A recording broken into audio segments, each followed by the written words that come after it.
नमस्कार, स्वागत है आपका डेन न्यूज में। मैं हूं आपके समक्ष आध्या सिन्हा। करवाऊंगा रूबरू शहर के ताजा तरीन खबरों से, लेकिन खबरों पे नजर डालने से पहले आइए नजर डालते हैं उन तमाम खबरों पे जो बनी है आज की सुर्खियां।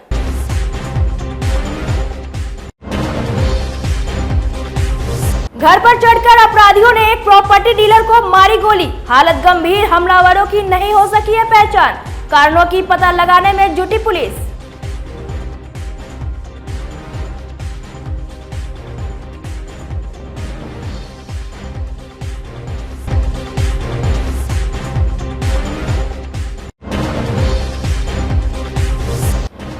पीट कर एक बुजुर्ग की कर दी गई हत्या, परिजनों ने आरोपित के दरवाजे पर शव रखकर घंटों किया हंगामा।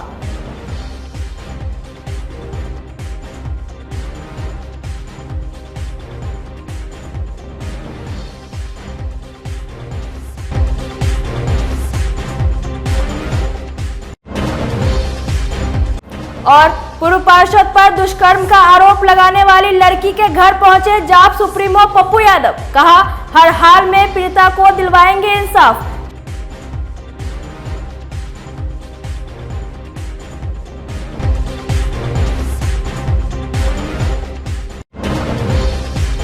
तो ये थी आज की सुर्खियां, आप खबरें विस्तार से। मुजफ्फरपुर में बेखौफ अपराधियों ने एक प्रॉपर्टी डीलर को गोली मार दी। घटना मनियारी थाना के माधोपुर टावर के पास की है। वारदात के बाद पूरे इलाके में सनसनी फैल गई। सदर थाना क्षेत्र के रतवाड़ा कच्ची पक्की निवासी प्रॉपर्टी डीलर राजीव कुमार सिंह बैठकर बात कर रहे थे। इसी दौरान बाइक सवार अपराधियों ने उन पर गोली चलाना शुरू कर दिया। गोली चलते ही वे भागने की कोशिश की, लेकिन एक गोली उनके पीठ में लग गई।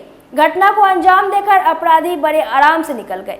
घायल राजीव कुमार वहीं गिर पड़े। सूचना पर पहुंची मनियारी और सदर थाने की पुलिस ने घायल राजीव को बैरिया के एक निजी अस्पताल में भर्ती कराया, जहां उनकी स्थिति गंभीर बनी हुई है।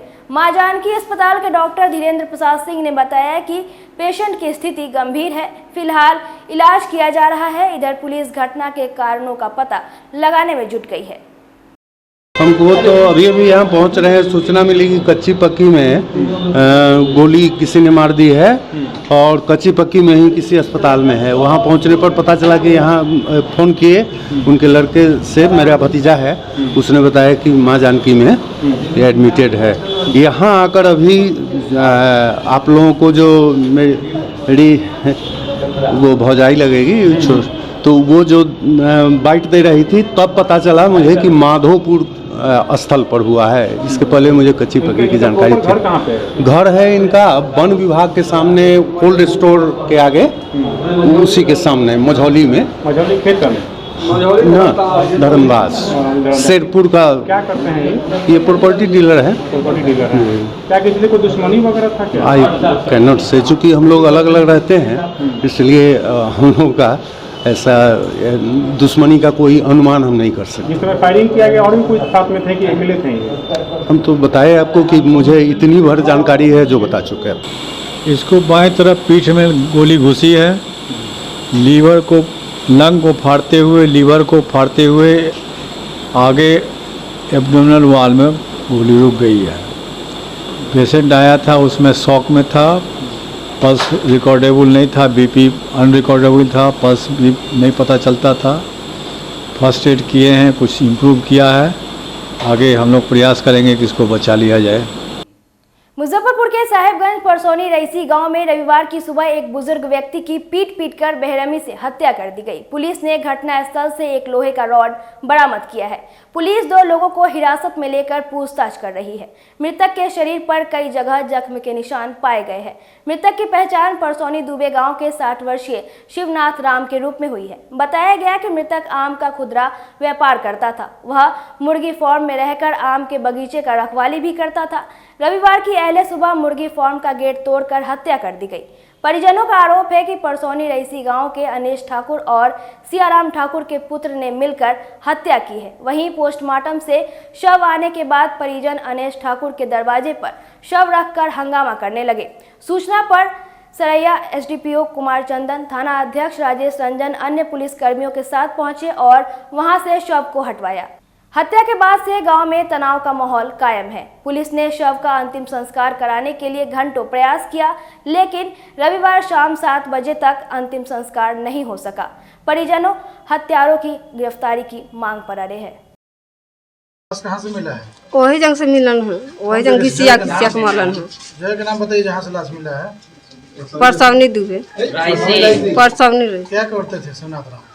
कथी करे रहलन, आम उम ले रहलन हो तो जहाँ रह रहलन होता ही रही रहलन है। हाँ बेचे रहलन है, रखवाली भी करते थे आम का। हाँ वही जगह रखवारी करे रहलन है। क्या खाल उस पे आप कल से कोई दुश्मनी था किसी से झगड़ा उगड़ा हुआ? ना, वो झगड़ा केहू आदमी से न करे रहलन है। रात के तो खाए ला कहली तो कहलन से खा ली, तो हम कहली से एत ही सुतना रह, तो ना हम एत ना सुतम, होता ही आम उम झाड़ली सबको न। तो हमार छोटी चाके लड़किया बताओ पैसा मांगलक तो कहली बीने आनते दे, तो बीने आते रहलो ना तो बाबा हमर कहते बाबा ना आलो ना पैसा चुपे ये मत तो जाके फिर बेटा बाटे तब जाए ना लगे मैं देखे तो बेटा के हमरा कहत के उनले कहला के गाछी में ले लाइक हां नो लाइक के हमरा कह दे लगे कहू हमर लाइक पकड़ा जाए तो ओकरा को कभी जो है कि घर में बताए थे किसी जगह ना, हमरा घर में केहू के ना बताइल रहल ना। आ जहाँ रह रहल ता पैसा रख लाई रह रहल ना, केहू के घर में ना दे रहल ना। कुछ काहे के लिए हत्या हुआ है? 4-5 दिन से लड़के से कदोलन कुछ राव करे रहलक हवे, उनकरा के मारेला, मगर केहू आदमी न कहि रहलक हवे कि इनकरा के मारेला कहि तटे। की कह रहा था मारने के लिए? बाबूजी कहत रहलन, बोली 4-5 दिन से सब बाबू वही जगह बोलू तो कहलिए से रह जगह तई घरे रहू, घरे तो एहू जगह रहेला ओहू जगह बात न रह रहलन हवे। मार के लिए बोल रहा था उनकरे बेटा अनेस है, उनकरे बेटा कहि रहलन हवे मारेला, तो 2 आदमी के नाम धइलन हवे। क्या प्रशासन को गिरफ्तारी की है? पकड़ा भी है पुलिस? हाँ अनेस पकड़लन हवे तो उहे गेलन। हाँ तो शरीर पर उड़लन है छरपटाई, कल था यार सवार मरे रहलन है, तो हमें चाल कैलन है जे बउआ एने आओ, तो हम गेली है तो पूछली है जे का भेलन है, के मरलक है, आ तो अनेस के बेटा मरलन है आ उज्जवल मरलन है। ये बात क्या बोला आपको? उहे बोलन है, जिंदा रहलन है। अच्छा को 6 बजे? 6 बजे का करीब है। 6 बजे सुबह में? हाँ पहले बारिश हो रहा। कहाँ पर थे? जो रखवाली करते हैं बगीचे में वहीं पर थे? हाँ सियाराम ठाकुर का बरामदा में। आप बरामदा में? आप उधर किस लिए गए थे? आम बीछे। आम बीछे गए थे? हाँ। उसमें जिंदा तो छटपटा रहे थे? हाँ तब हम उठाव पठाव कैली है तो कहलन है जे हमें चढ़ के हुमचा दिले बा, हम न जियब। तो हम एगो और उनकर भाई ससुर लगी हन, उनको को चाल कैली है जे हनिया हम सिंह के मार के मुआवले बा। तो वो अलन है तो वो बैठा के पूछलन है तो कहलन है जे हाँ ये 2 आदमी मारलक हमें से, दोसर बाइली के नहीं खे मारले। अनेस ठाकुर उनका लड़का? अनेस ठाकुर के लड़का, एगो सीताराम के लड़का, 2 आदमी लड़क। मतलब मरने से पहले आपको बात बताया गया? हाँ बतौलन है। हाँ बतौलन है। आप हालन नहीं किए हैं? हाला हम कैली है, बोलौली है, हम अपना उनके भाई के चाल करिए, वो हमें बिछे रहलन है तो चाल करिए तो वो अलन है तो वो तले छरपटाई रहलन है तो वो सारा व्यायाम पूछलन है। आ वो अलन है घरे गड़ी ले आवे कि हम कहीं लेके भागब, ताले हमरा के बैठा के चललन है, ताले छनमनी हो गया। हम उठाव पठाव करते बारी ताले एक बैग प्राण मुँह रहे निकल गया, अभी बैठले बारी ठन।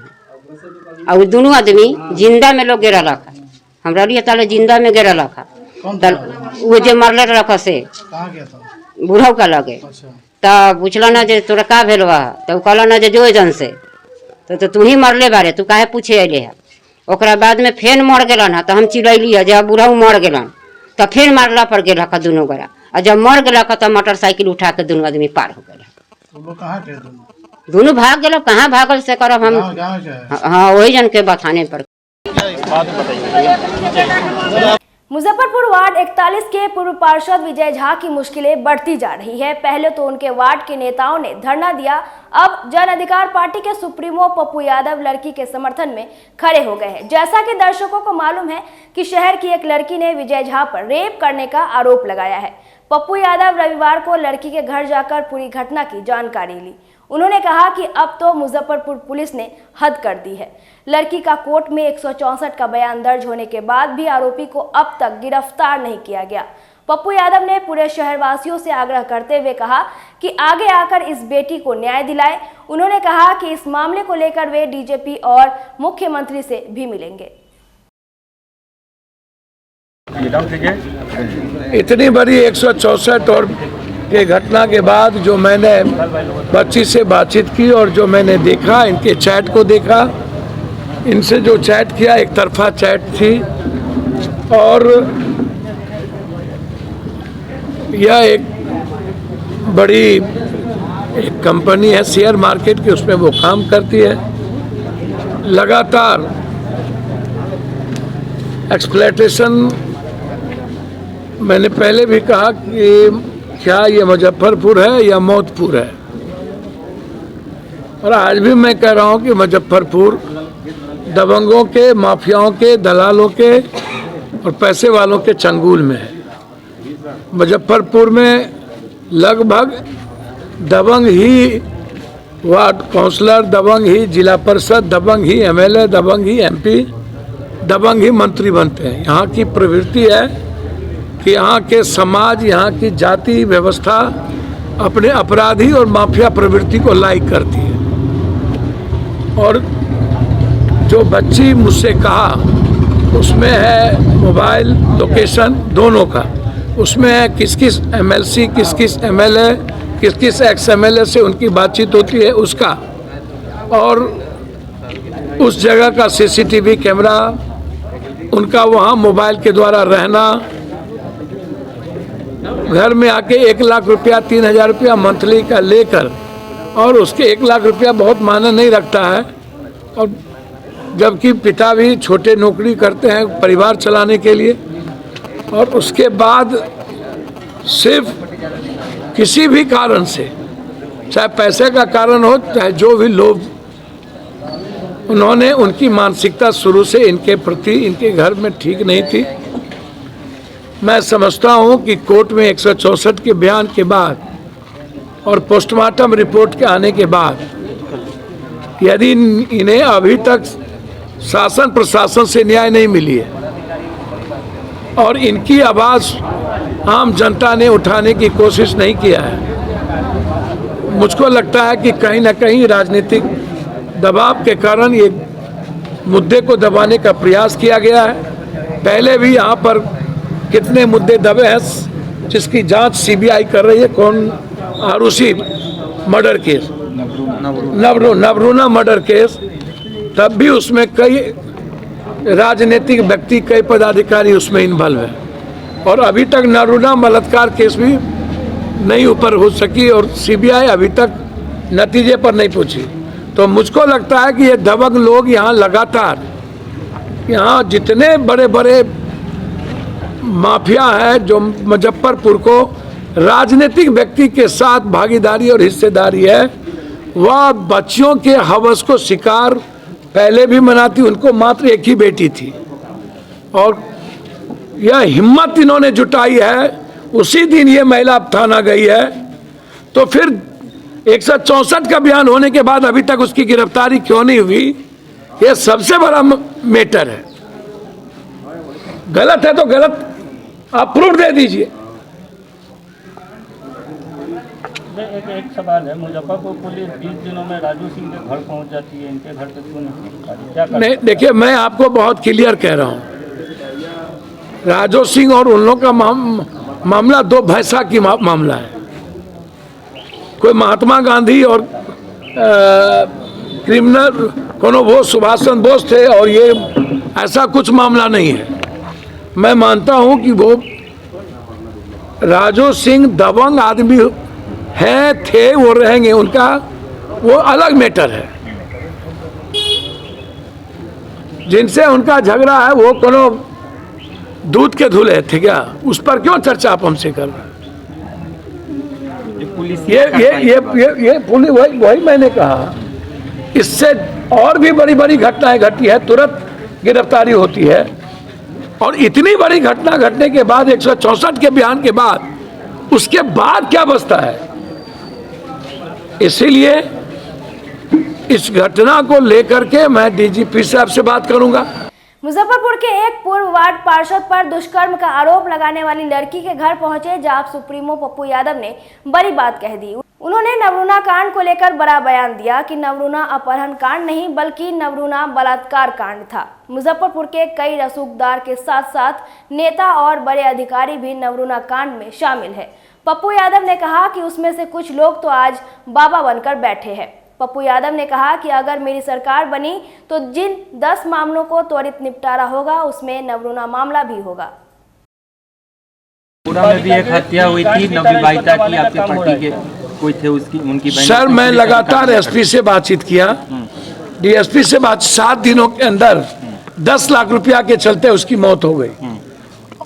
मुझको समझ में नहीं आता है कि यहाँ का प्रशासन चाहती क्या है।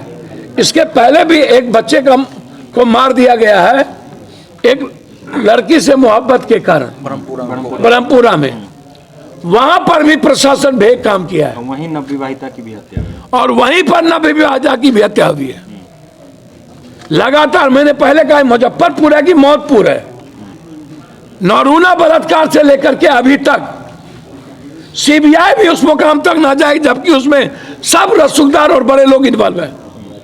कई पदाधिकारी सीनियर उस वक्त वो इन्वॉल्व है और अब वो बाबा बने बैठे हैं,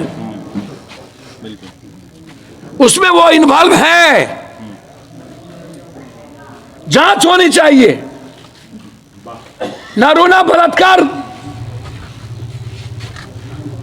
को यदि इस तरह छोड़ दिया जाए तो यह सही नहीं है। मैं जिस दिन गवर्नमेंट में आऊंगा सबसे पहला काम मेरा 10 होगा, उसमें नवरूणा भी होगा, क्योंकि इसमें राजनीतिक व्यक्ति, राजनीतिक पदों के व्यक्ति, कई उप मेयर, मेयर और कई बड़े जमीन माफिया इसमें इन्वॉल्व है। और यहां से जाकर के नेपाल में, यहां मार के नेपाल में फेंक दिया गया। इसीलिए और आज भी वही उससे बड़ी दर्दनाक घटना है। तो पप्पू यादव पिता की तरह इस लड़ाई को लड़ेगा। मैं गूंगा बहरा नहीं हूं। मैं बिहार की आम जनता के तरह जातिवादी और कट्टरवादी नहीं हूं। मैं हमेशा, मुझको पहले जानकारी भी नहीं थी, इसीलिए इस बच्ची के न्याय के लिए हम सबसे आग्रह करेंगे कि मिलकर इस बच्ची को न्याय मिले, एसपीडी ट्रायल हो और बलात्कार के तहत आजीवन कारावास हो। जाप सुप्रीमो पप्पू यादव ने मुख्यमंत्री नीतीश कुमार को राजनीति का चाणक्य बताते हुए कहा है कि 20 वर्षों से वे ऐसे ही नहीं बिहार के मुख्यमंत्री बने हुए हैं। उन्होंने तमाम विपक्षी पार्टियों को एक मंच पर एक साथ लाने का काम किया है। विपक्षी एकता की बैठक में उन्हें ना बुलाए जाने को लेकर पप्पू यादव ने कहा कि ना तो मेरी संख्या इतनी अधिक है और ना ही मेरी हैसियत। नीतीश कुमार का खुलकर तारीफ करते हुए जाप सुप्रीमो ने कहा कि वे जो करेंगे बिहार के लिए अच्छा ही करेंगे।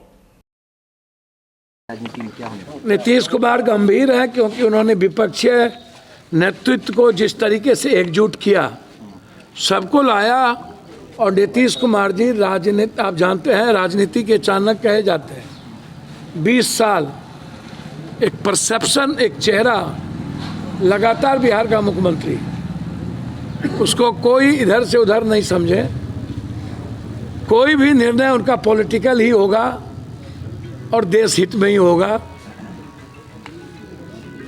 और बिहार हित में होना चाहिए। विपक्ष की बैठक जो हुई उसमें आपको नहीं निमंत्रण दिया गया सर, किसी भी पार्टी की तरफ? मेरी जनसंख्या ना मेरी औकात। मैं बहुत छोटा आदमी हूँ। आम आदमी के लिए 40 सालों से एक आवाज़ हूँ। 83 में मुखिया बना और 40 साल हो गया। और मुझको लगता है कि जिसकी संख्या हो उसकी ताकत, जिसकी लाठी उसकी भैंस। वो लोग राजा मैं रंग, वो किनको बुलाएंगे किनको नहीं बुलाएंगे वो तय करें। लेकिन विपक्षीय एकता जिस तरीके से लगातार एक बड़ा भारत में नफरत को और भारत के इतिहास को बचाने के लिए और भारत के संस्कृति और तहजीब के साथ संविधान की रक्षा के लिए और मजबूत लोकतंत्र जिसमें सभी धर्म जाति वर्ग को सम्मान और उसके विचारों की अभिव्यक्ति की आज़ादी रहे, इसके लिए नीतीश कुमार जी वो हमेशा सेकुलर पहल किए हैं। कभी नीतीश कुमार ने जाति आधारित राजनीति, अब पसमंदा गैर पसमंदा वो राजनीति का या पिछड़ा अत्यंत पिछड़ा दलित महादलित अलग है, लेकिन जाति आधारित मैं समझता हूँ जितना उसमें नीतीश कुमार का कैरेक्टर कोई जाति आधारित बहुत राजनीति नहीं रही है। मैं पिछड़ा हूँ, मुझको नीच कह दिया, और चुनाव आते हैं तो बीजेपी और नरेंद्र मोदी जी जाति आधारित सम्मेलन करना शुरू कर देते हैं और पिछड़ा तो मुझको लगता है कि निश्चित रूप से 2024 में सफल रणनीतिकार के रूप में नीतीश कुमार जी की चर्चा हो रही है। मुजफ्फरपुर के बलराज थाना क्षेत्र से तमंचे पर डिस्को का एक वीडियो सोशल मीडिया पर वायरल हो रहा है। कहा जा रहा है कि यह वीडियो बलराज थाना क्षेत्र के एक ऑर्केस्ट्रा प्रोग्राम का है, जिसमें युवक भोजपुरी गानों पर बार बालाओं के साथ हाथ में हथियार लिए झूम रहा है।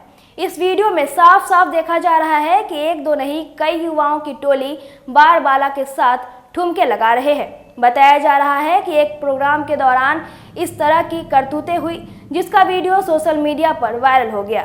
पुलिस अब इस वीडियो की सत्यता की जांच करने में जुट गई है। इस वीडियो की पुष्टि डेन न्यूज नहीं करता है। जानकारों की माने तो यह वीडियो 2 साल पुरानी है। मुजफ्फरपुर के गाय घाट में खाना बनाने के दौरान गैस रिसाव होने से एक परिवार के 3 सदस्य गंभीर रूप से झुलस गए। सभी का इलाज SKMCH में चल रहा है। घटना गाय घाट के लौदौर गांव की है। परिजनों ने बताया कि रविवार की सुबह खाना बनाने के लिए मंजू देवी ने जैसे ही माचिस की तीली जलाई, वैसे ही गैस सिलेंडर में आग पकड़ लिया। आग बुझाने के क्रम में मंजू देवी के साथ मनोज कुमार और वकील सहनी भी झुलस गए। गैस लीकिंग कहाँ पे? लदौर। कितने आदमी? 3 आदमी। क्या कर रहे थे? गैस लीक हुआ, सुतली का बोरा लेके ऐसे ढकने गए, तब तक आग लग गया। घर में ही लगा था? हाँ। तो प्रशासन इसमें आया था? इधर आ गए हैं तब उधर आया। वहाँ से 2 मिनट का रास्ता है। हाँ, जब वहाँ से मैं देखा तो देखा एक उधर चितपट हो रहा है, एक उधर चितपट हो रहा है, एक उधर, 3 मैंने हम बेहोश हो गए। घर में देख रहे थे पूरा लाश आग पकड़ रखा। सारा आदमी डर के मारे वहाँ भी गया भी नहीं। हम छोड़ दे, उसको जल रहा था, जलने तो हम बच्चा को लेके सबको किसी तरह एडजस्ट करके यहाँ पे दुकान भी ताला ने मारे, उससे चौक पे खुला हुआ, और वहाँ से भाग के इसको हम लेके यहाँ तक आए। तो यहाँ आने के बाद खाना आया या फिर गैस? ये हम यहाँ पे हमको कुछ पता नहीं, थाना गया है कि नहीं गया है वो चीज हमको पता नहीं। किया तो क्योंकि वो हम उसको बुताते तो वो रुकने वाला था नहीं, क्योंकि गैसे अथी किया है, रेगुलेटर पूरा उड़ा है और एकदम गैस फेंकना एकदम तेज गिरा है। तो हमको देखा नहीं गया कि वो रुकने वाला है नहीं, क्योंकि आग लगता तो हम बंद करते ना। वो रेगुलेटर जो है वो निकला और गैस निकलना चालू किया। तो हम मम्मी को बोले मम्मी भाग, पापा को बुलाने। तो आप लोग जिस टाइम गैस लिए हैं जी, तो वेंडर को बोले थे कि हम उसको बोले कि भाई पुराना गैस है, दूसरा हमारा गैस दो, तो ठीक है नहीं ला जाना। हम सामने में बोले हैं, वो भी वहाँ पे थी, हम उनको सामने बोले कि पुराना गैस हमको नया गैस दीजिए। आप ही गैस लिए? हम ही लिए, हम ही लगा रहे थे। और आज ही लाए? और आज ही अभी देख के गया, मैं लगा ही रहा था। उसको आप कंप्लेन भी किया है?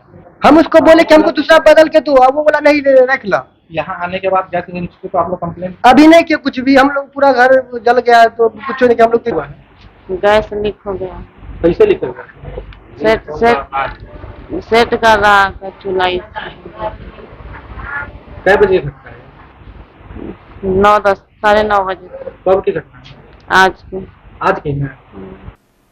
बिहार सरकार के नई शिक्षक नियुक्ति नियमावली में स्थानीय की अहिर्ता को हटाए जाने से भड़के विद्यार्थी परिषद के कार्यकर्ताओं ने रविवार को LS कॉलेज के गेट पर शिक्षा मंत्री चंद्रशेखर का पुतला फूंक जमकर प्रदर्शन किया। प्रदर्शन कर रहे कार्यकर्ताओं का कहना है कि बिहार में लोक सेवा आयोग द्वारा 1,70,000 शिक्षकों के पद की नियुक्ति की प्रक्रिया जारी है। इस नियुक्ति में दूसरे राज्यों के अभ्यर्थियों के लिए छूट दिए जाने का कारण बताते हुए शिक्षा मंत्री ने यह कहा था कि बिहार में कई विषयों के अच्छे शिक्षक नहीं मिलने के कारण अहर्ता को समाप्त किया गया है। उनका यह बयान बिहारियों का एक तरीके से अपमान।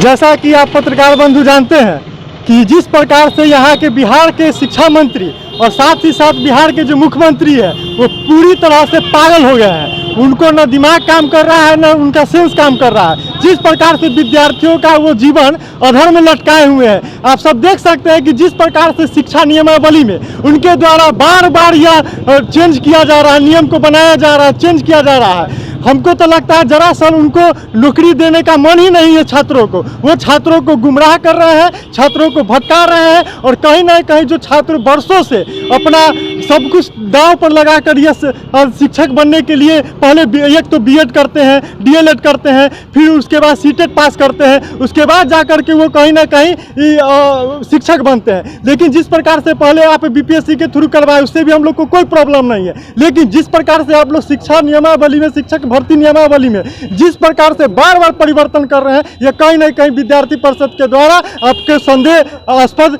चीज में खड़ा करता है। यह कहीं ना कहीं अखिल भारतीय विद्यार्थी परिषद को यह सुदृढ़ करती है कि जिस प्रकार से आपका ये जो खेल चल रहा है, ये जो नाटक चल रहा है, इसको जल्द से जल्द बदलिए और छात्र हित में फैसला लेते हुए छात्रों का कार्य कीजिए। विद्यार्थी परिषद हमेशा से छात्र हित, राष्ट्र हित में काम की है। अगर आप इसके लिए विद्यार्थियों के, छात्र के लिए अगर ठोस कदम नहीं उठाते हैं तो विद्यार्थी परिषद इसी तरह आंदोलन करेगी। बिहार के शिक्षा मंत्री कहते हैं कि बिहार में जो है मैथ, फिजिक्स और इंग्लिश के छात्र नहीं है। बिहार के मैथ के छात्र का जो है नाम अमेरिका तक जानता है लोग। बिहार में मैथ और फिजिक्स और साइंस के छात्र नहीं है। बेशरम मुख्यमंत्री और बेशरम शिक्षा मंत्री को ये समझ में नहीं आता है किस प्रकार का बयान देते हैं। अभी देख रहे हैं आप, 20 सालों से उनका शासन है बिहार में, फिर भी अगर नहीं है मैथ फिजिक्स के तो इसके जिम्मेवार कौन है? उनको ये नहीं समझ में आता है कि इससे पहले जो बीएड कर रहे हैं, आपके सीटेट आपके द्वारा निर्धारित है ना, सीटेट जब पास कर गया बच्चा तो वो कैसे आप कह रहे हैं कि उस योग्य नहीं है? इसका मतलब आपने सीटेट का जो निर्धारण किया है वो गलत किया है, या फिर आप नई नीति बना रहे हैं वो गलत है। आप जो है मतलब समझ नहीं पा रहे हैं या लोगों को नहीं समझा पा रहे हैं। आप नीति बना नहीं पा रहे हैं या लोगों को नीति समझा नहीं पा रहे हैं। किस तरह का नीति बना रहे हैं कि एक ही एग्जाम में आपको 4-4 बार, 3-3 बार जो है नीति का परिवर्तन करना पड़ रहा है। ये बहुत ही हास्यास्पद है और ये बिहार के छात्रों के भविष्य के साथ बहुत बड़ा खिलवाड़ हो रहा है। नीतीश कुमार को चाहिए कि जल्द से जल्द इस पर एक्शन ले। वो कहीं और से माइंडेड हो रहे हैं। लग रहा है नीतीश कुमार जिस गोद में जाके बैठे हैं वो वहां से गाइडेड हो रहे हैं और कुर्सी का मोह उनको अभी तक नहीं छोड़ रहा। हम हाथ जोड़ के आग्रह करते हैं ऐसे मुख्यमंत्री से कि श्रीमान, आपका तो 20 साल का टेन्योर हो चुका है, हम लोगों का अभी 20 साल का उम्र हुआ है, हमारा भविष्य नहीं बर्बाद कीजिए, हम आपके सामने आए हुए हैं। जल जमाव से मुक्ति दिलाने में विफलता का आरोप लगाते हुए नागरिक मोर्चा ने रविवार को मुजफ्फरपुर के छोटी सरैयागंज में निगम प्रशासन का पुतला फूका। इस अवसर पर आयोजित नुक्कड़ सभा में मोर्चा के महासचिव मोहन प्रसाद सिन्हा ने कहा कि जल जमाव से शहरवासी त्रस्त है, नगर निगम शहरवासियों को इससे निजात दिलाने में विफल है। उन्होंने कहा कि नगर निगम जनता से सिर्फ टैक्स ले रहा है, बदले में किसी तरह की सुविधा नहीं दे रहा है। मौके पर दिग्विजय पांडे, अरुण कुमार, सचिदानंद तिवारी, गौरी शंकर राय, राजकिशोर प्रसाद, प्रोफेसर अखिलेश कुमार सिंह सहित कई अन्य लोग मौजूद रहे। जमाव एवं शहर की नारकीय हालात के खिलाफ आज नागरिक मोर्चा नगर निगम का पुतला दहन करते हुए नारा बुलंद किया है कि जल जमाव दूर करो, नहीं तो नगर निगम को बंद करो। ऐसा नगर निगम जो किसी काम का नहीं, जो आज तक एक मच्छर नहीं मार सका, ऐसे नगर निगम से ज़्यादा उम्मीद नहीं किया जा सकता। शहर की हालत बद से बदतर होती जा रही है। अगले साल ठीक हो जाएगा, इस साल ठीक हो जाएगा, पिछले साल ठीक हो जाएगा। 5 वर्षों से स्मार्ट सिटी के प्रलोभन देकर नगर निगम और जिला प्रशासन जनता को ठग रहा है। इसलिए अभी हम अविलंब जिलाधिकारी से मिलकर यह आग्रह करेंगे, यह मांग करेंगे कि क्यों नहीं ऐसे निकम्मे और अक्षम नगर निगम का कर भुगतान बंद कर दिया जाए, जो जनता के हित के लिए कोई काम नहीं कर रहा है। इसलिए आज यहाँ नगर निगम अक्षम और निकम्मे नगर निगम का आज पुतला दहन कर हम लोग ये जनता से अपील कर रहे हैं कि आप अपनी समस्याओं के खिलाफ सड़कों पर आवे। जल जमाव और प्रीपेड मीटर इस मुजफ्फरपुर शहर पर अभिशाप बना हुआ है। Inner wheel club of Muzaffarpur की ओर से आयोजित 2 दिवसीय डिस्ट्रिक्ट असेंबली के दूसरे दिन रविवार को मुजफ्फरपुर के मझौलिया स्थित एक होटल में महिलाओं को आत्मनिर्भर बनाने पर चर्चा हुई। इसमें बिहार झारखंड की लगभग 400 से अधिक महिलाएं शामिल हुई। असेंबली को संबोधित करते हुए अध्यक्ष रागनी रानी ने कहा कि इनरव्हील अपने उद्देश्यों के तहत कार्य करते हुए महिलाओं को आत्मनिर्भर बनाने का काम करेगी। आने वाले दिनों में इनरव्हील महिलाओं को आत्मनिर्भर बनाने के लिए स्वरोजगार डेवलप करेगी। महिलाओं के आत्मनिर्भरता के लिए योजनाबद्ध तरीके से काम होगा। के लिए मुझे बहुत अच्छा लग रहा है, कार्य करने का समय है। जैसा मेरे सीनियर्स ने, हमारे चीफ गेस्ट ने दृष्टिकोण दिखाया है, वैसे हम काम करेंगे। हमारे गोल इंटरनेशनल और एसोसिएशन से आते हैं, जिसके बारे में विस्तृत जानकारी और ट्रेनिंग हम लोग को दी गई है। हम लोग उस पर काम करेंगे। इसके साथ ही महिलाओं में जो कमियां हो रही हैं उन्हें सशक्त बनाने के लिए उन सबको पूरा करने की कोशिश, आत्मनिर्भर बनाने की कोशिश, बुजुर्गों की देखभाल एवं बच्चों के लिए हम काम करेंगे। प्रायोरिटीज़ क्या होंगी आपकी? हमारी प्रायोरिटीज़ महिलाओं का सशक्तिकरण करना, एजुकेशन देना, साक्षरता हम लोग के मिशन में शामिल है। साक्षरता पे काम करना है। टॉडलर्स गर्ल्स को कैसे बढ़ावा देके उनको पॉजिटिविटी से जोड़ सके, उसको काम करना है। और बुजुर्गों का अहमियत से ख्याल रखना। सर्वाइकल कैंसर को लेकर बातचीत हो रही थी और उसके रोकथाम के लिए जो उपाय किए जा रहे हैं उसमें क्या किया जाना पड़ेगा? सबसे ज़्यादा तो उसका अवेयरनेस होना जरूरी है, जो स्कूल कॉलेजेस में होंगे। और इसके साथ जो सर्वाइकल कैंसर से बच भी जाते हैं उनको इंटेंशन के लिए क्या करना चाहिए, उनका कैसे सर्वाइवरशिप बढ़े, उस पर भी हम। मैं प्रभा रघुनंदन अंतर्राष्ट्रीय इनोव्हील की संपादिका एवं मीडिया मैनेजर हूँ। आज मैं मुजफ्फरपुर में हमारे जो डिस्ट्रिक्ट मंडल 325 है, जिसमें बिहार के और झारखंड के करीब 80 क्लब्स हैं, उसके पदस्थापन समारोह में आई हूँ।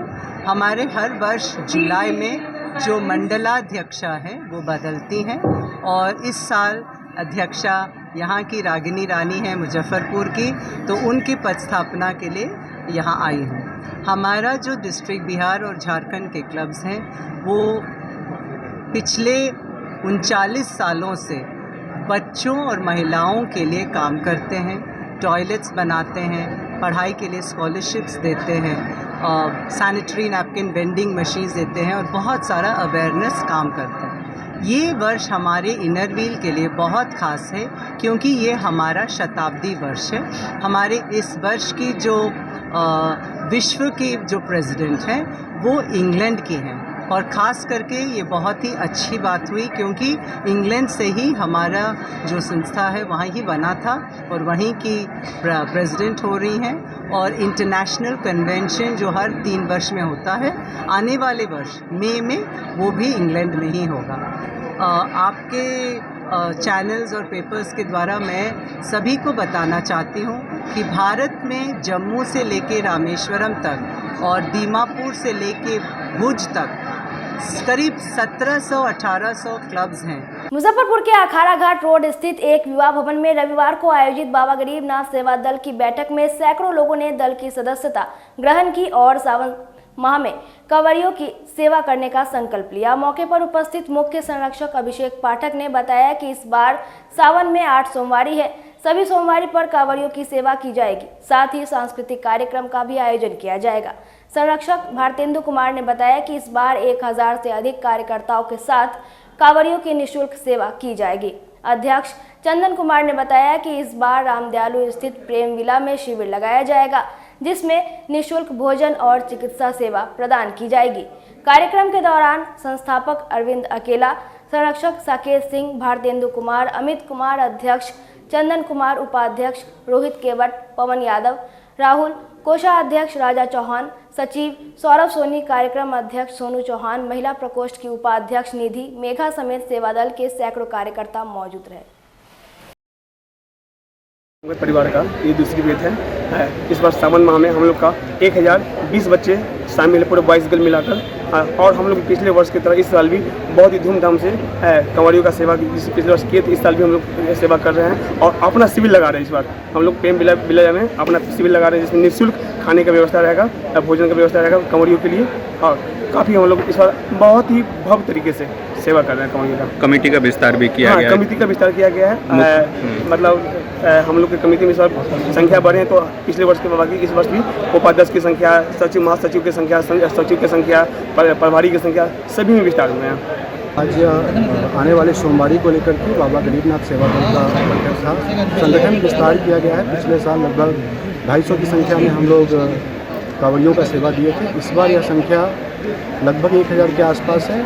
रामदयालु गुमती से लेकर मुक्तिनाथ मंदिर के बीच में हमारा शिविर होगा, जिसमें कांवड़ियों के रहने की, वहाँ निःशुल्क भोजन की और तमाम तरह की उनका अगर मेडिकल के लिए उनको कहीं ज़रूरत होती है तो हम प्रयास करेंगे मेडिकल कैंप भी वहाँ लगाएंगे। गरीबनाथ धाम सेवा दल रामगढ़ परिवार की ओर से आज बैठक किया गया है और दल का जो है विस्तार भी किया गया है। इसमें सांस्कृतिक कार्यक्रम भी है और भक्तों के भोजन का भी व्यवस्था है। और कंवरिया के लिए मेन जो है इस बार 8 सोमवारी है, तो 8 सोमवारी में ही हम लोग सेवा देंगे।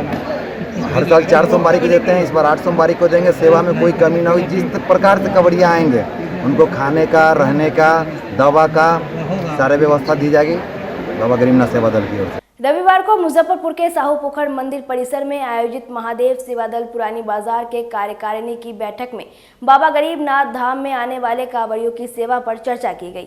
बताया गया कि सेवा शिविर में कांवड़ियों के लिए चाय पानी, बिस्किट, गर्म पानी, भोजन और चिकित्सा की व्यवस्था रहेगी। दल के सदस्य 24 घंटे कांवड़ियों की सेवा में तत्पर रहेंगे। बैठक में संजय राय, विक्रम सराफ, आकाश कुमार, विवेक कुमार, निशु कुमार, शिवम कुमार, वासु कुमार, राहुल कुमार, मोनू कुमार, सुधीर सोनी, बिट्टू कुमार सहित दल के कई अन्य सदस्य मौजूद रहे। इस बार सावन मास हम लोग को 2 महीना हम लोग को सावन में बाबा का सेवा करने का मौका मिला है और हमारे पुराने बाजार महादेव सेवा दल की ओर से जो इस बार व्यवस्था रखी गई है वो बहुत सराहनीय है। इस बार व्यवस्था जो महादेव सेवा दल की ओर से जो होगा वो निःशुल्क भोजन की व्यवस्था तो होगी ही, खीर पूरी और दाल भात चावल सभी चीज़ की व्यवस्था होगी, गर्म पानी, चिकित्सालय सभी चीज़ की व्यवस्था होगी। और यहाँ जितने भी महादेव सेवा दल के सदस्य लोग हैं वो सभी लोग डाक कांवड़ियों को किसी तरह की परेशानी न हो या फिर लोकल कांवड़ियों को किसी तरह परेशानी न हो, इसका भी ध्यान रखते हुए वो कहीं कोई डैमेज हो तो उसको एक प्रत्येक मतलब कि वॉलंटियर एकदम रहेगा, उनको बाबा तक के जाके जल अभिषेक करवाएंगे। और यह संकल्प इस बार हर सेवा दल, हर समिति को देखने को मिलेगा। इसलिए बाबा के गरीबनाथ में मन मुताबिक आप लोग सेवा कीजिए। सभी लोग बहुत खुशनुमा इस पर्व को मनाइए और कहीं भी किसी प्रकार का भगदड़, किसी प्रकार की कोई गलत फहमी में अफवाह नहीं उड़ाइए। और इस बार हम लोग का एक मांग था कि साहू पोखर पर कम से कम, ऐसे तो हम लोग डिमांड किए हैं, लेकिन साहू पोखर पर लगेगा एक बोटिंग व्यवस्था की जाएगी ताकि कोई डूबे नहीं, कांवड़िया का भीड़ यहाँ रहेगा। इसके लिए भी हम लोग जागरूक रहेंगे। और तमाम महादेव सेवा दल के सभी अभी उपस्थित हैं, सभी सेवा दल के लोग सब, ये सभी लोग सेवा भावना से सेवा करेंगे। दल पुरानी बाजार में लगाते आ रहे हैं, जिसमें कांवड़िया बंधु के लिए हर अच्छा से अच्छा व्यवस्था, चिकित्सा, पानी, गर्म पानी, चाय, भोजन सबका व्यवस्था हम लोग करते हैं। जो बंधु जो भी है कांवड़िया बंधु जो ऐसो लाचार हैं, चल नहीं पाते हैं, चाहे मंदिर तक नहीं पहुंच पाते हैं, वो हमारे सदस्य उनको कंधा में हाथ लगाकर बाबा से दर्शन करवाते हैं। और 5 साल से हम लोग लगातार सेवा देते आ रहे हैं और आगे भी अच्छा से अच्छा सेवा हमारे जितने भी सदस्य हैं सब मिलकर बाबा की नगरी में बाबा के लिए हर हर महादेव करते हुए सेवा देते आएंगे। यही इच्छा है, यही मनोकामना है। जय भोलेनाथ। रविवार को मुजफ्फरपुर के आमगोला स्थित एक विवाह भवन में आयोजित रुद्र सेवा दल की बैठक में सावन माह में होने वाले बाबा गरीबनाथ धाम में सेवा को लेकर चर्चा की गई। दूसरी सोमवारी से जलसा बैंक्वेट हॉल में सेवा शिविर लगाए जाने पर भी चर्चा की गई और सोमवार गुरु पूर्णिमा के उपलक्ष्य में रुद्र सेवा दल के तमाम सेवादार रात्रि 9 बजे से पहलेजा घाट के लिए रवाना होंगे, जहां से गंगा जल लेकर पहली सोमवारी को हर साल की भांति इस साल भी बाबा गरीबनाथ पर जलाभिषेक करेंगे। इसका भी बैठक में निर्णय लिया गया। बैठक में रुद्र सेवा दल के संरक्षक रिंकू पाठक, अध्यक्ष नीरज कुमार, उपाध्यक्ष शैलेश कुमार, सचिव करण कुमार, उप सचिव मुकेश कुमार, कोषाध्यक्ष जितेंद्र अग्रवाल के साथ साथ तमाम सेवा दल के सेवादार मौजूद रहे। आज हम लोग बैठक किए हैं रुद्र सेवा दल अपने तमाम सदस्यों के साथ बैठक किया गया, जिसमें निर्णय लिया गया है। इसमें आने वाले 8 सोमवारी को जी जिसमें क्या करना है जी उसमें हम लोग अपने आप विचार बनाए हैं। तो उसमें दवा, सत्तू, चाय, बिस्किट, पानी का व्यवस्था करने का हम लोग प्रोग्राम बनाए हैं। अच्छा, तो इसमें आप लोग शिविर लगवा रहे हैं? जी, इसमें हम लोग शिविर लगा रहे हैं। पिछले साल से शिविर लगा रहे हैं। रुद्र सेवा दल का शिविर भी लगता है जी, और बाबा गरीबनाथ में भी हम लोग सेवा करते हैं।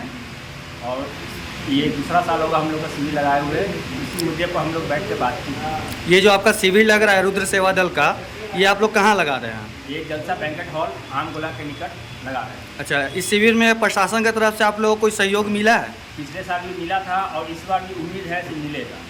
अच्छा, तो आप लोग के जो रुद्र सेवा दल का जो संगठन है, इस संगठन में टोटल कितने सदस्य हैं? इसमें मिनिमम आपको सदस्य है टोटल 150 सदस्य है। तो 150 सदस्य आपका ये शिविर में अपना कार्य देंगे या फिर गरीब स्थान मंदिर में भी रहेंगे? नहीं, दिन में यहाँ रहेंगे जलसा बैंकेट हॉल। अच्छा, ठीक है, यहाँ जहाँ शिविर लगेंगे आमगोला में, वहाँ शिविर में रहेंगे दिन भर। और शाम में 7 बजे बाबा गरीबनाथ जी वहाँ प्रस्थान करेंगे। लगभग 40 से 50 आदमी, बाद बाकी लोग यहीं रहेंगे। मुजफ्फरपुर के साहिबगंज बाजार पट्टी मोहल्ला स्थित बलराम दास राम जानकी मंदिर का जीर्णोद्धार के दौरान अष्टधातु की मूर्ति चोरी हो गई थी। 2 दिनों के बाद पुलिस ने मूर्ति बरामद कर लिया था। दोनों मूर्तियां 7 साल तक थाने के मालखाने में पड़ा रहा। कोर्ट से रिलीज ऑर्डर मिलने के बावजूद मूर्तियों को रिलीज नहीं किया जा रहा था। कुछ दिन पहले डे न्यूज ने इस खबर को प्रमुखता से चलाई थी, जिसके बाद प्रशासन ने संज्ञान लिया और मूर्तियां पुजारी को सौंप दिया गया। राम जानकी मंदिर, बलराम बाबा राम जानकी मंदिर से मूर्ति गायब हुई थी 2016 में। गायब होने के 2 दिन के बाद ही वो मूर्ति मिल गई, जिसे पुलिस ने मालखाने में रख दिया था, थाने के मालखाने में रख दिया था। और उसके बाद केस किया गया उसके रिलीज के लिए। रिलीज 27 अप्रैल 2023 को रिलीज ऑर्डर मिला। 1.5 महीने तक थाना प्रभारी ने घुमाया, नहीं मिल रही है, मालखाने में रखा हुआ है, नहीं मिल रहा है। आखिरकार ये कोर्ट के आदेश की भी अवहेलना थी, जो 1.5 महीने तक मालखाने में नहीं मिल रहा था। कल हमको संयोग से एक लिंक मिला, मीडिया में चला लिंक मिला, जिसको हमने डायरेक्ट एसएसपी को भेजा। लगभग 10 बजे 2 बजे हमें सूचना मिली कि मूर्ति मिल गई है, मंदिर प्रबंधन को सौंपने के लिए तैयार है। उसके बाद 2 बजे के लगभग में पुलिस ने अपनी गाड़ी से मूर्ति को लाकर मंदिर प्रशासन को सौंप दिया। आखिरकार 1.5 महीने तक जो कोर्ट की अवहेलना हुई, कोर्ट के आदेश की अवहेलना हुई, इसका जिम्मेवार कौन है? मालखाने में रखा हुआ सामान 1.5 महीने तक नहीं मिला, इसका जिम्मेवार कौन है? क्योंकि मालखाने का ऑडिट नहीं होता है, मालखाने का फिजिकल वेरिफिकेशन नहीं होता है, कौन सा सामान कहाँ रखा हुआ है ये नहीं पता चलता है। तो ये एसएसपी को संज्ञान लेना चाहिए इस बात पर। सारे थानों के मालखानों का ऑडिट कराना चाहिए, फिजिकल वेरिफिकेशन कराना चाहिए। मूर्ति मिल गई, मूर्ति मिलने से समाज के लोग काफ़ी खुश हैं, मंदिर प्रबंधन भी खुश है। अब फिर से उसकी प्राण प्रतिष्ठा सावन माह में की जाएगी, लोगों में काफ़ी हर्ष है। साहिबगंज में 2016 में मूर्ति की चोरी हुई थी। लक्ष्मण सीता की मूर्ति थी, जो बलराम दास मंदिर साहिबगंज बाजार में स्थित है, वहाँ से चोरी हुई थी, जिसको बरामद कर लिया गया था और साहिबगंज मालखाना में रखा गया था सुरक्षित। उसको कोर्ट के आदेश पर आज उस मूर्ति को जो याचिका दायर की है जो कोर्ट में, और जो पुजारी हैं मंदिर उनको सौंप दिया गया। स्थापना दिवस पर राज्यपाल राजेंद्र विश्वनाथ आर्लेकर के मुजफ्फरपुर आने को लेकर एसडीओ पूर्वी ज्ञान प्रकाश और नगर डीएसपी राघव दयाल ने कार्यक्रम स्थल का निरीक्षण किया। उन्होंने एलएस कॉलेज गेट से लंगट सिंह की प्रतिमा स्थल के साथ ऑडिटोरियम का भी जायजा लिया। इस दौरान कॉलेज के प्राचार्य ओपी राय भी मौजूद रहे। एसडीओ पूर्वी ज्ञान प्रकाश ने बताया कि राज्यपाल के आगमन को लेकर सारी तैयारियां पूरी कर ली गई है, जो काम अभी बाकी है उसे युद्ध स्तर पर किया जा रहा है। ना कल महामहिम राज्यपाल का आगमन है हम लोग एलएस कॉलेज में 10:30 बजे से 3 घंटे का प्रोग्राम है, जिसमें राजेंद्र प्रसाद जो पार्क है उसका उद्घाटन है। इसके अंतर्गत जो रोड है उसका शिलान्यास है और रामधारी सिंह दिनकर का जो मूर्ति है उस पर माल्यार्पण है और साथ ही साथ उनका अभिभाषण भी होगा। जो इंडोर स्टेडियम का हम लोग का उद्घाटन है और जो सभागार है उनमें उद्बोधन होगा राज्यपाल महोदय का।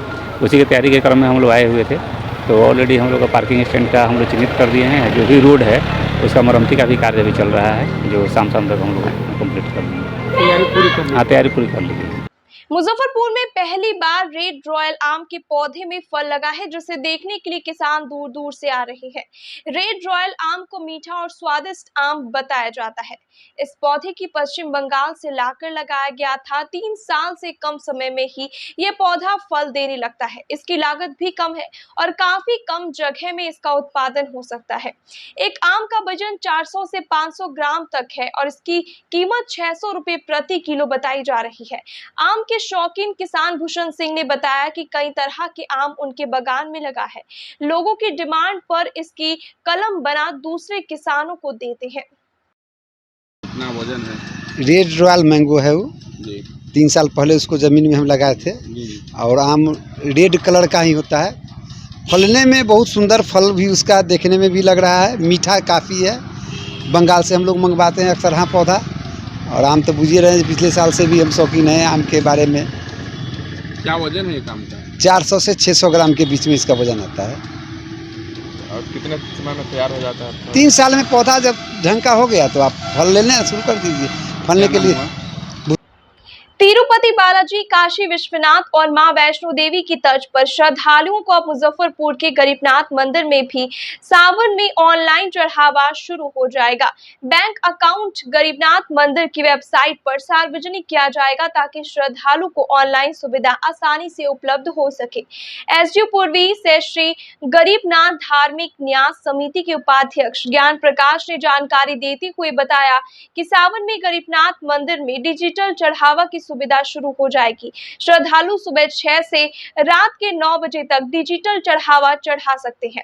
श्रद्धालु यूपीआई स्कैन, इपॉस, डेबिट और क्रेडिट कार्ड का इस्तेमाल दान करने के लिए कर सकेंगे। साथ ही मुंडन, सत्यनारायण पूजन, रुद्राभिषेक और निबंधन में भी ऑनलाइन शुल्क लागू रहेगा। मंदिर में दान पात्र का विकल्प भी रहेगा। के लिए हम लोग ICICI बैंक है, उसी के माध्यम से उसी में हम लोग अकाउंट भी खोला गया है और बैंक के जो भी सरकारी कर्मी होंगे वह प्रतिदिन प्रतिमुक्त रहेंगे हमारे बैंक में। जो भी चढ़ावा होगा उसको उसी दिन बैंक में जमा भी कराना है। साथ ही साथ उन्हीं लोग के माध्यम से डेवलप किया जा रहा है और श्रद्धालु लोग को हम ऑनलाइन भी सुविधा प्रोवाइड करा रहे हैं। जो भी चढ़ावा होगा ऑनलाइन भी कर सकते हैं। गरीबनाथ मंदिर न्यास समिति का जो बैंक अकाउंट आज के लिए बस इतना ही। कल फिर मिलेंगे कुछ नई खबरों के साथ। तब तक मुझे और मेरे पूरे न्यूज़ टीम को दीजिए इजाजत। नमस्कार।